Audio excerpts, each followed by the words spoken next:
ठीक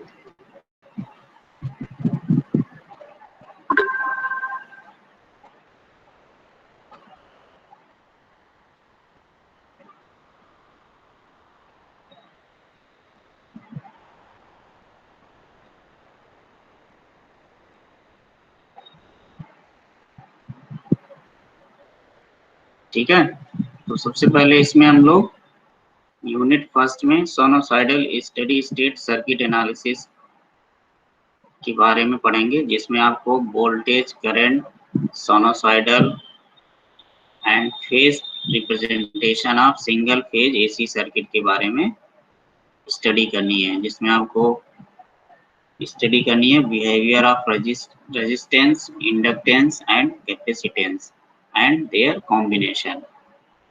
आवाज जा रही है ना? ठीक है, नेक्स्ट आपको इसमें स्टडी करना है impedance, concept of power, power factor, then series and parallel resonance, bandwidth and quality factor. ये सारी सिंगल फेज एसी सर्किट की एनालिसिस थी। इसी तरह आपका 3 फेज सर्किट एनालिसिस में इसकी भी स्टडी करनी है, phase, voltage and current, line and phasor quantity, phasor diagram, balance and unbalanced load, measurement of resistance, inductance and capacitance. जैसे आप सिंगल फेज एसी सर्किट में मेजर करेंगे, उसी तरह आपको 3 फेज में भी सारी वैल्यू मेजर करनी रहेंगी। ठीक है, ये यूनिट का जो नाम है sinusoidal steady state circuit analysis. उसके बाद हम लोग नेक्स्ट यूनिट में नेटवर्क थ्योरम की स्टडी करेंगे। जैसे आपका नेटवर्क थ्योरम्स हैं, Thevenin's theorem, Norton theorem, maximum power transfer theorem. ठीक है, तो ये सारे थ्योरम्स यूज करके हम किसी भी कॉम्प्लिकेटेड नेटवर्क को सिंपल नेटवर्क में कन्वर्ट कर लेते हैं, और जो भी फाइंडिंग करनी रहती है उसको फाइंड आउट कर लेते हैं। इसी तरह कुछ और एनालिसिस हैं इसमें, जैसे स्टार डेल्टा ट्रांसफॉर्मेशन, ठीक है, मेश एंड नोडल एनालिसिस। ये तीनों आपकी टेक्निक्स हैं। ये भी आपको कॉम्प्लिकेटेड नेटवर्क को सिंप्लीफाइड नेटवर्क में कन्वर्ट कर देते हैं। ठीक है, इसी तरह आपका थर्ड यूनिट है, तो आप इसमें आपको पढ़ना मैग्नेटिक सर्किट कॉन्सेप्ट। यूनिट का नेम है इसमें आपको self inductance, magnetic coupling analysis of single tune and double tune circuit involving mutual inductance के बारे में स्टडी करनी है। नेक्स्ट आपको इंट्रोडक्शन टू ट्रांसफार्मर, इसके बारे में स्टडी करनी है। ठीक है, मैग्नेटिक सर्किट कॉन्सेप्ट में ये सारी चीजें आपको स्टडी करनी है। नेक्स्ट यूनिट है आपका basic instruments and electrical measurement. ठीक है, ये इंस्ट्रूमेंट और मेजरमेंट की यूनिट है, जिसमें हम आपको measurement of voltage, current, power and energy, volt meter and ammeter, watt meter, energy meter, 3 phase power measurement, ये सारे जितने अभी तक बताए हमने नाम, ये इलेक्ट्रिकल मेजरमेंट है। ठीक है, इसी में आपका इलेक्ट्रॉनिक्स मेजरमेंट भी है। जैसे इलेक्ट्रॉनिक्स मेजरमेंट में आपको ऐसे इंस्ट्रूमेंट जो हो गया multimeter, CRO, cathode ray oscilloscope, इन दोनों के बारे में स्टडी करनी है, और ओवरव्यू ऑफ वोल्टेज रेगुलेटर के बारे में स्टडी करनी है।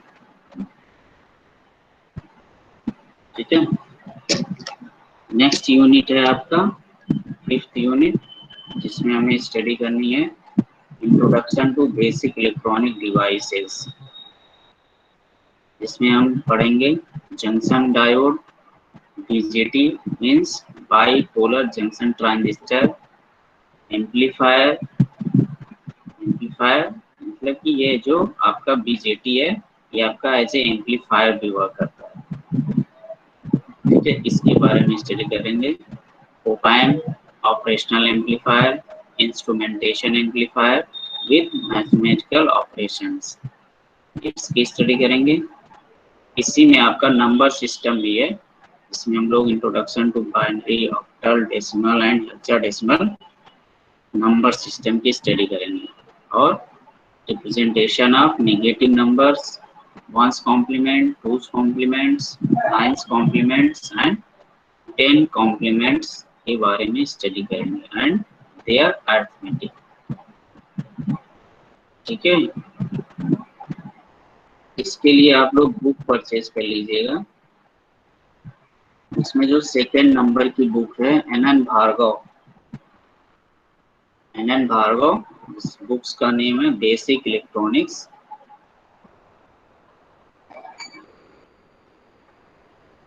ठीक है, टीएमएच पब्लिकेशन की है, ये आप लोग परचेज कर लेंगे। उसमें आपको इसमें आपका दो पार्ट में सिलेबस डिवाइड है। इसमें आपका इलेक्ट्रिकल पार्ट भी है, इलेक्ट्रॉनिक्स पार्ट भी है। ठीक है, तो ये जो आपका एनएन भार्गव है, इसमें आपको इलेक्ट्रॉनिक्स के सारे कंटेंट मिलेंगे। ठीक है, और एक दूसरी बुक्स आप लोग नोट कर लो, तो इसमें मेंशन नहीं है। दूसरी बुक है आपकी बीएल थरेजा की बुक है, बीएल थरेजा। ठीक, ये भी आपका, ये जो आपका सिलेबस का नेम है basic electrical and electronics engineering, इसी नाम से बुक आएगी। ठीक है, ये आपका एस चांद पब्लिकेशन का बुक होगा, एस चांद।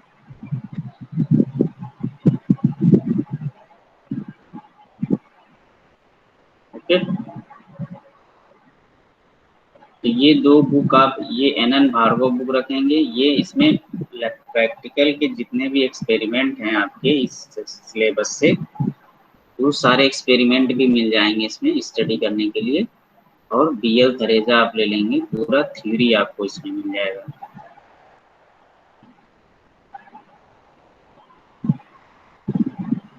ठीक है, किसी को कोई दिक्कत? हेलो,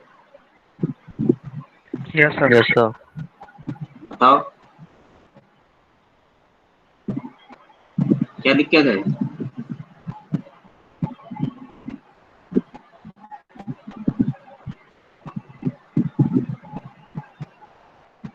कौन बोला? मोहम्मद, क्या नाम है? Hello,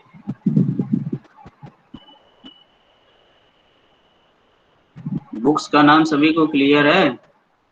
yes sir. Yes sir. Yes sir. Yes sir.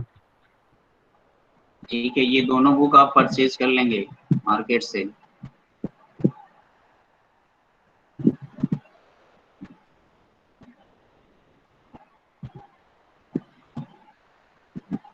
तो थोड़ा सा हम लोग इंट्रोडक्टरी इसमें हम लोग कुछ स्टडी करते हैं।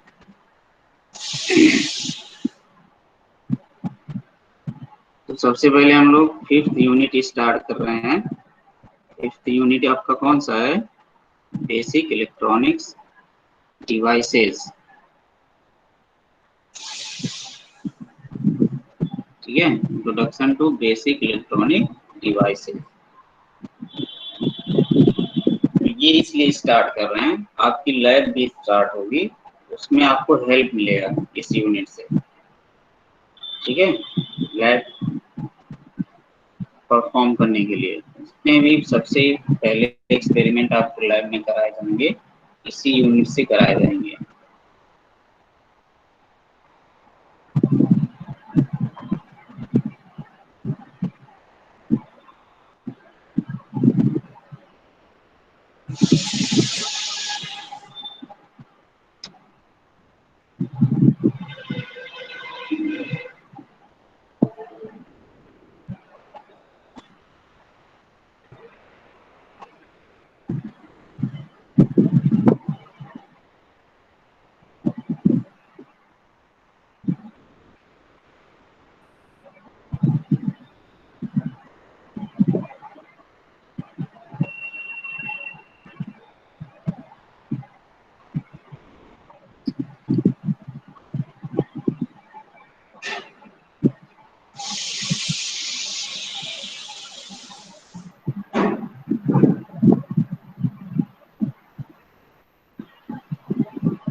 क्या इसमें आपको स्लाइड शो रही है?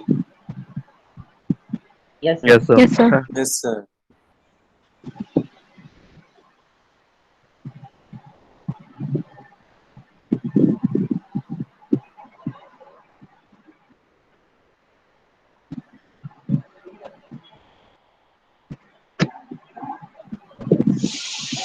तो सबसे पहले इसमें हम लोग इलेक्ट्रॉनिक्स की स्टडी करेंगे। तो ये आपका जो इलेक्ट्रॉनिक्स वर्ड है, आप देख रहे होगे इसके पास डिराइव्ड फॉर्म जो है क्या है? इलेक्ट्रॉन। ठीक है, which is present in all materials.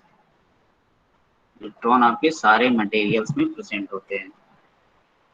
तो अगर इसकी हम लोग डिफिनीशन देखेंगे, डिफिनीशन हम लोग कह सकते हैं कि the behaviour of electron under different condition of externally applied voltage is studied under electron mechanics और electronics। मतलब कि जितने भी आपका जो इलेक्ट्रॉन का बिहेवियर है, जब तक हम उस पर कोई भी एक्सटर्नल फील्ड या एक्सटर्नल वोल्टेज नहीं अप्लाई करते हैं, उसके बिहेवियर में कोई चेंजेस नहीं होता। जब भी हम इसको अप्लाई करते हैं एक्सटर्नल वोल्टेज और एक्सटर्नल फील्ड, उसके बिहेवियर में चेंजिंग होती है। अगर उसी की स्टडी करेंगे, जिसको हम लोग बोल सकते हैं इलेक्ट्रॉन मैकेनिक्स और इलेक्ट्रॉनिक्स। और टेक्निकल वर्ड में इसकी डेफिनेशन आप लोग देख सकते हो कि electronics is the branch of engineering and science which deals with the flow of electron through vacuum or gas or semiconductor materials। तो जो भी हम लोग इलेक्ट्रॉनिक्स की स्टडी करेंगे, इसमें से हम लोग आपके सिलेबस में केवल सेमीकंडक्टर मटेरियल्स की में स्टडी करनी है। उस मटेरियल्स में इलेक्ट्रॉन का बिहेवियर क्या है, कैसे चेंज हो रहा है, इन सब चीजों की स्टडी करेंगे। ठीक है, तो स्टडी करने से फायदा क्या है? सबसे पहली बात आती है, स्टडी करने से फायदा क्या है? इसके बहुत सारे फायदे हैं। इससे आपका बहुत सारे फायदे हैं, मतलब यूजेज हैं, इसके एप्लीकेशंस हैं। से फर्स्ट आप एप्लीकेशन देख सकते हो, communication and entertainment field. Electronics का कम्युनिकेशन और इंटरटेनमेंट फील्ड में बहुत सारे यूजेज हैं। क्या यूजेज हैं? It is provides telegraphy, telephony, telefax, radio broadcasting, TV broadcasting, satellite communication. ये सारी चीजें हम लोग इलेक्ट्रॉनिक्स से परफॉर्म कर सकते हैं। से कुछ डिवाइसेस भी हैं इसके, जैसे इंटरटेनमेंट में हम लोग यूज करते हैं tape recorder, record players, stereo system, film projector. ऐसे सारे बहुत सारे हम लोग पास डिवाइसेस हैं, इलेक्ट्रॉनिक डिवाइसेस, जिसका यूज करके हम लोग इलेक्ट्रॉनिक्स की स्टडी या उसका उससे कम्युनिकेशन कैसे होता है, उससे एंटरटेनमेंट कैसे करते हैं, इन सारी चीज़ों का यूज कर सकते हैं। नेक्स्ट आपका एप्लीकेशन है इंडस्ट्रियल एप्लीकेशन। इंडस्ट्री में कैसे इलेक्ट्रॉनिक्स का यूज है? तो जितने भी लाइटिंग सिस्टम है, साउंड सिस्टम है, ऑटोमेटिक डोर ओपनर्स हैं, पावर सिस्टम है एंड सेफ्टी डिवाइसेस हैं, इलेक्ट्रॉनिक सेफ्टी डिवाइसेस भी आप लोग अवेलेबल हो रही हैं। तो ये सारे इंडस्ट्रियल एप्लीकेशंस में आते हैं। इंडस्ट्री में आपका मैन्युफैक्चर होता है, उसमें इलेक्ट्रॉन के बिहेवियर को चेंज करते हैं, इस तरह उसकी स्टडी होती है इसमें। इसी के हम लोग इलेक्ट्रॉनिक्स को, ठीक है। और इसका यूजेस क्या है? इंडस्ट्रियल एप्लीकेशन, इंडस्ट्रियल यूज में हम लोग इसका यूज करते हैं। नेक्स्ट है डिफेंस एप्लीकेशन। डिफेंस में कैसे इलेक्ट्रॉनिक्स का यूज है? से एक मोस्ट इम्पॉर्टेंट इक्विपमेंट है हमारा रडार। डिफेंस एप्लीकेशन में आपका most important sir screen share नहीं हो रहा है। डिवाइस है कौन सा? सर ये जो आप टॉपिक पढ़ा रहे हैं। स्लाइड शो नहीं हो स्लाइड रही से। है? नो सर, बस वही पहले वाला इंट्रोडक्शन दिख रहा है। अच्छा अच्छा। सर अब दिख रहा है। ये सर हो गया। ठीक है, तो नेक्स्ट है हमारा एप्लीकेशन, डिफेंस एप्लीकेशन रडार, जिससे हम लोग रेडियो डिटेक्शन रेंजिंग बोलते हैं। इसको हम लोग रेडियो डिटेक्शन एंड रेंजिंग बोलते हैं। इससे हम लोग एग्जैक्ट लोकेशन पता कर सकते हैं किसी भी एयरक्राफ्ट का। जैसे कोई आपका इमी एयरक्राफ्ट है, उसका एग्जैक्ट लोकेशन पता कर सकते हैं। और इससे हम लोग कंट्रोलिंग कर सकते हैं, controlling the anti aircraft guns, guided missile, pilotless aeroplanes, इन सब की हम लोग कंट्रोलिंग भी कर सकते हैं with the help of radar. इसी तरह हमारा नेक्स्ट एप्लीकेशन है मेडिकल फील्ड में। मेडिकल फील्ड में इलेक्ट्रॉनिक्स का कहाँ कहाँ यूज है? जैसे आपका एक्सरे मशीन हो गया, एक्सरे मशीन, उसमें आपको इलेक्ट्रॉनिक्स यूज होती है।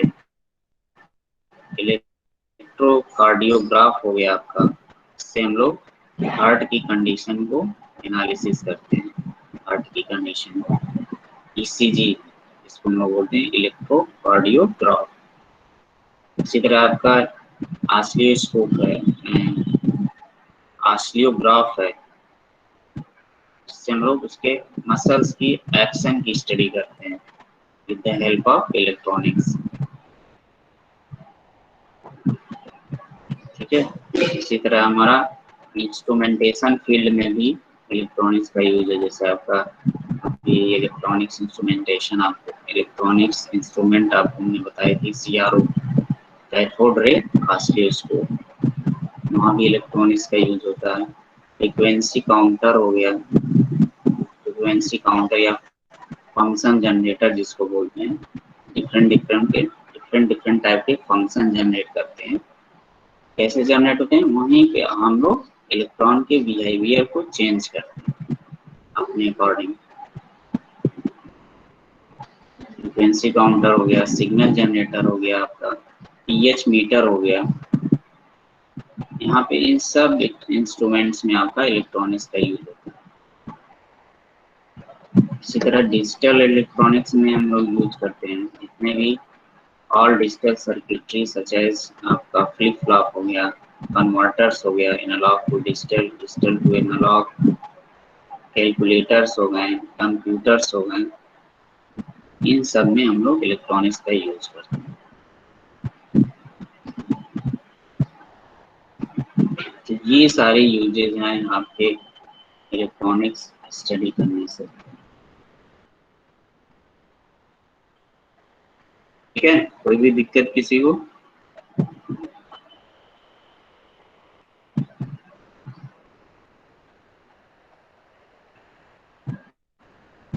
हेलो, आवाज आ रही है? Yes sir. कुछ समझ में आया? Yes sir. Yes sir.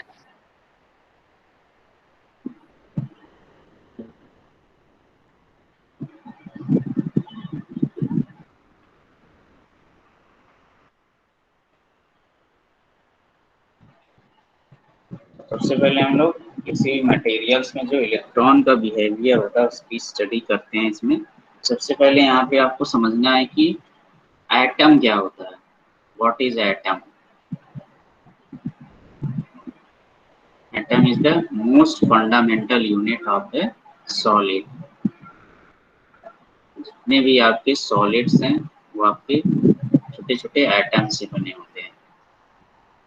तो एटम मेनली इसमें क्या कंपोज होता है? Three particle, electrons, protons and neutrons. Electron जो होता है आपका इसमें नेगेटिव चार्ज होता है, उस पे कितना चार्ज होता है? 1.6 इंटू 10⁻⁻19 कूलॉम। इस तरह इलेक्ट्रॉन का मास जो होता है 9.1 इंटू 10⁻⁻31 kg। तो जो आपका एटम का मास होता है वो केवल प्रोटॉन और न्यूट्रॉन के मास में ही केवल कंटेन होते हैं उसमें। ठीक है, यहाँ पे आप स्ट्रक्चर देख रहे हो एटम का स्ट्रक्चर। आपके न्यूक्लियस में आपका क्या लाइज करते हैं, न्यूट्रॉन और प्रोटॉन। प्रोटॉन आपका पॉजिटिव चार्ज होता है, न्यूट्रॉन कोई भी चार्ज नहीं न्यूट्रल। होता है उस पे। और जो इसके ऑर्बिटल है, ठीक है, तो इसके ऑर्बिटल हैं, इसमें आपके इलेक्ट्रॉन लाइज करते हैं। अब इस ऑर्बिटल में आपका डिस्ट्रीब्यूशन कैसे होता है इलेक्ट्रॉन का, ये भी देख सकते हो। Distribution of electron in the some atom, जैसे आपका सिलिकॉन एटम हो गया, इसकी वैलेंस एटॉमिक नंबर क्या होता है 14। ठीक है, तो न्यूक्लियस में आपका न्यूट्रॉन और प्रोटॉन लाइज करता है, इसके ऑर्बिटल लाइज करते हैं आपके। जैसे फर्स्ट ऑर्बिटल को हम लोग के सेल बोलते हैं।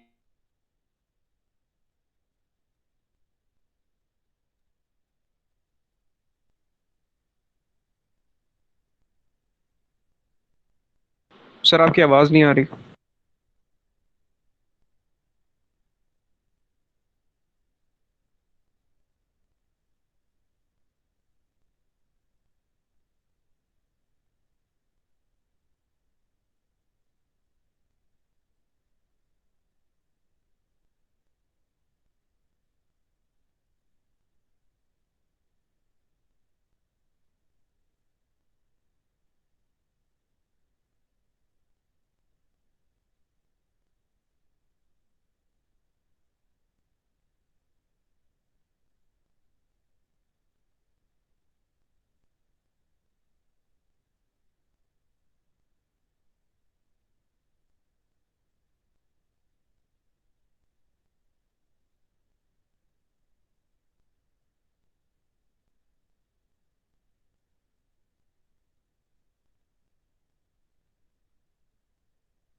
Hello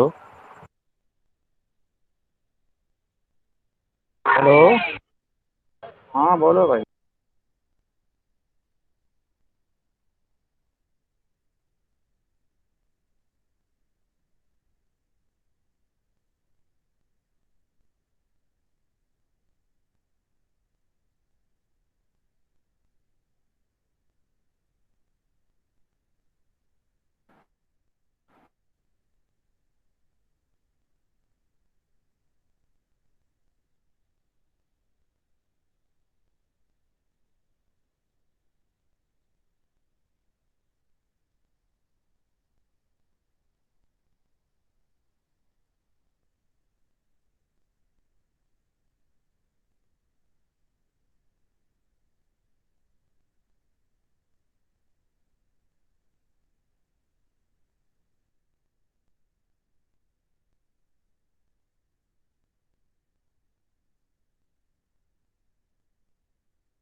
hello. Yes sir. Hello. Yes sir, yes sir. बीच में कनेक्शन लॉस्ट हो गया था। Yes sir. Yes sir. Okay okay. Sir. तो इलेक्ट्रॉन डिस्ट्रीब्यूशन में किसी को प्रॉब्लम कुछ? No sir.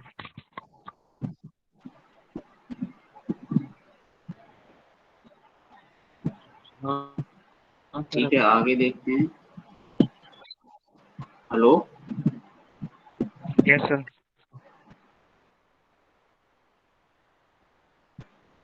नेक्स्ट टॉपिक है इसमें यस आपका sir. Energy band in solid. Sir screen share नहीं हो रही।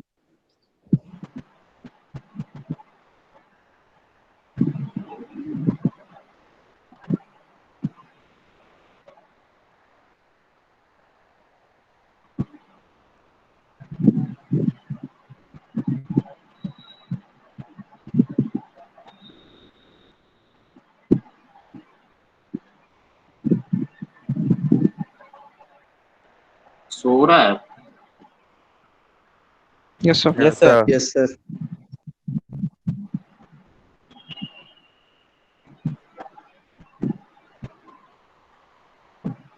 ठीक है, तो एनर्जी बैंड इन सॉलिड, तो आपके ये जो ऑर्बिटल और सब ऑर्बिटल हैं, ये आपका एक एनर्जी बैंड फॉर्म करते हैं। जैसे आप ये स्ट्रक्चर देख रहे हो, पहला स्ट्रक्चर, इसमें न्यूक्लियस में आपके न्यूट्रॉन और प्रोटॉन राइज कर रहे हैं। इसके सब ऑर्बिटल यहाँ पे शो किए गए 2s एंड 2p। और के सेल के लिए आपका 1 सब ऑर्बिटल है 1s, और एल ऑर्बिट के लिए आपका 2s एंड 2p। इसी तरह एम ऑर्बिट का है आपका 3s 3p एंड 3d। तो ये जो सब ऑर्बिट हैं, दिस इज एनर्जी स्टेट। ये आपके क्या शो करते हैं? एनर्जी स्टेट को शो करते हैं, इलेक्ट्रॉन के एनर्जी स्टेट को शो करते हैं। अगर इसको हम लोग स्प्लिटेड फॉर्म में देखेंगे, जैसे आपका 1s में आपके 1s है, इसका नंबर ऑफ ऑर्बिट कितना है 1, और ये आपका k ऑर्बिटल है, इसमें आपको मैक्सिमम 2 इलेक्ट्रॉन लाइज करते हैं। जैसे आपका कार्बन का अगर हम लोग डिस्ट्रीब्यूशन कर रहे हैं, कार्बन का डिस्ट्रीब्यूशन कर रहे हैं, तो 1s में आपके 2 इलेक्ट्रॉन फिलअप होंगे। इसी तरह 1s में 2 इलेक्ट्रॉन, 2s में भी 2 इलेक्ट्रॉन फिलअप होंगे। इलेक्ट्रॉन। इसी तरह आपका 2p में जो बचे हुए इलेक्ट्रॉन है वो आपके फिलअप होंगे। बचे हुए कितने इलेक्ट्रॉन बच रहे हैं आपके 2 इलेक्ट्रॉन, 2। ठीक है। तो 2p में 2 इलेक्ट्रॉन आपके लाइज करेंगे, और 3s 3p एंड 3d में ये आपका वैकेंट रहेगा, ठीक है। तो वाइज अगर हम रिकॉर्डिंग। लोग इसको एनर्जी एनर्जी बैंड फॉर्म में अगर हम लोग देखते हैं, तो जितने भी सॉलिड होते हैं आपके, जितने भी सॉलिड हैं, जिसका आपका जो इनर बैंड होता है ये ऑर्बिटल होता है, ठीक है। ये ऑर्बिटल होता है जिसको हम लोग बोलते हैं इनर बैंड। ये हमेशा कंप्लीटली फील्ड होता है किसी भी सॉलिड के केस में, ओके। अब यहाँ पे देख रहे हो 2s एंड 2p जो है, 2s एंड 2p ये आपका एक बैंड बना रहे हैं, इसको हम लोग बोलते हैं बैलेंस बैंड। बैलेंस बैंड क्यों बोलते हैं? क्योंकि आपके बैलेंस इलेक्ट्रॉन जो है इसी बैंड में लॉइज कर रही है, इस ऑर्बिटल में, एल ऑर्बिटल में, ठीक है। और 3s 3p एंड 3d जो है आपका, हम ये आपका इम्पटी है, फुल्ली इम्पटी है, जिसको हम लोग बोलते हैं कंडक्शन बैंड, ठीक है। तो ये थर्ड आप लोग डायग्राम देख रहे हो, इसमें आपका inner band, balance band and conduction band है। तो हर किसी भी सॉलिड के केस में इनर बैंड जो होता है वो कंप्लीटली फील्ड होता है। बैलेंस बैंड क्या हो सकता है?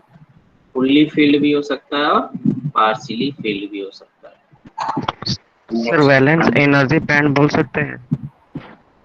Balance energy band. Balance energy band नहीं बोलते हैं, इसको हम लोग बैलेंस बैंड ही बोलते हैं। एक ओके सर। एनर्जी लेवल ही शो कर होता है इसमें, लेकिन हम लोग जो कॉल करते हैं बैलेंस बैंड ही कॉल करते हैं, ओके सर। ठीक है।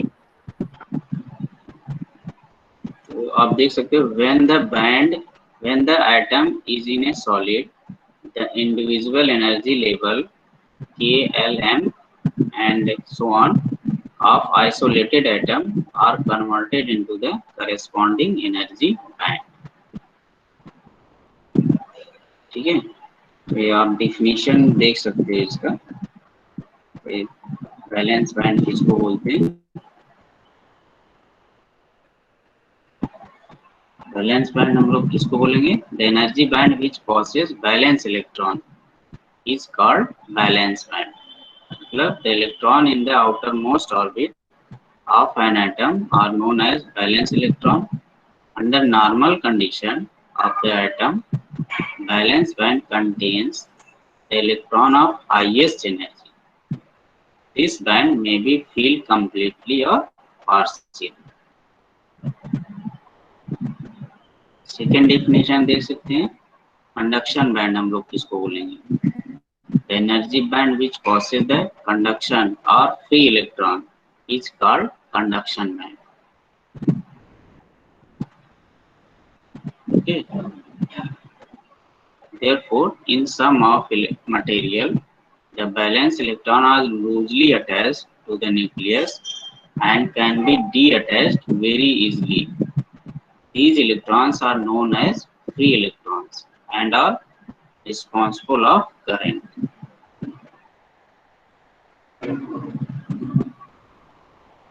ठीक है। तो आप ये ऊपर डायग्राम जो देख रहे हैं, जो एनर्जी बैंड के बीच में जो गैप होता है उसको हम लोग बोलते हैं फॉरबिडन एनर्जी गैप। जैसे आप यहाँ देख रहे हो कि बैलेंस बैंड और कंडक्शन बैंड के बीच में जो गैप क्रिएट हो रहा है वो आप क्या बोलते हैं? फॉरबिडन एनर्जी गैप या फॉरबिडन बैंड।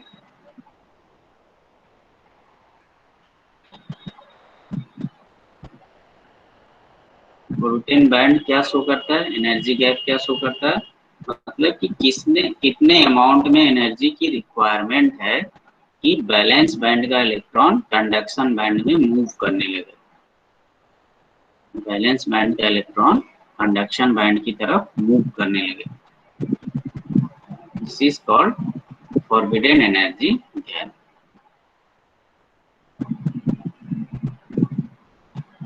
डिफिनेशन देख सकते हो, energy gap between the valence band and conduction band is known as forbidden energy gap.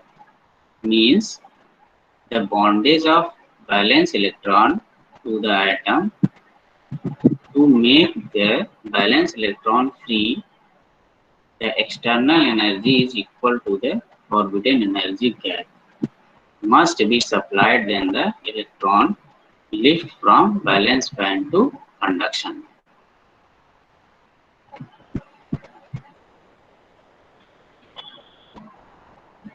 Okay.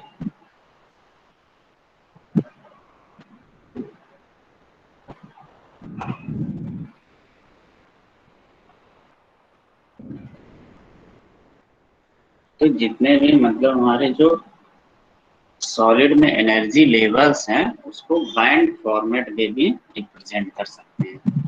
Valence band, conduction band, inner band.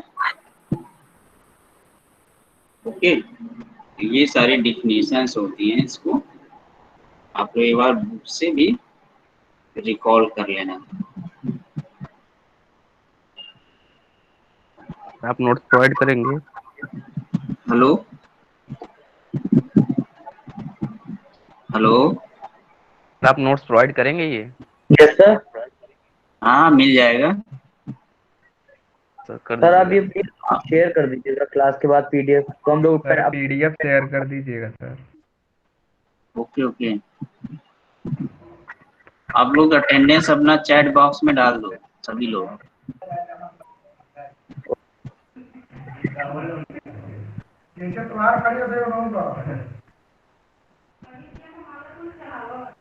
सभी लोग चैट बॉक्स में अटेंडेंस डाल के left हो जाओ।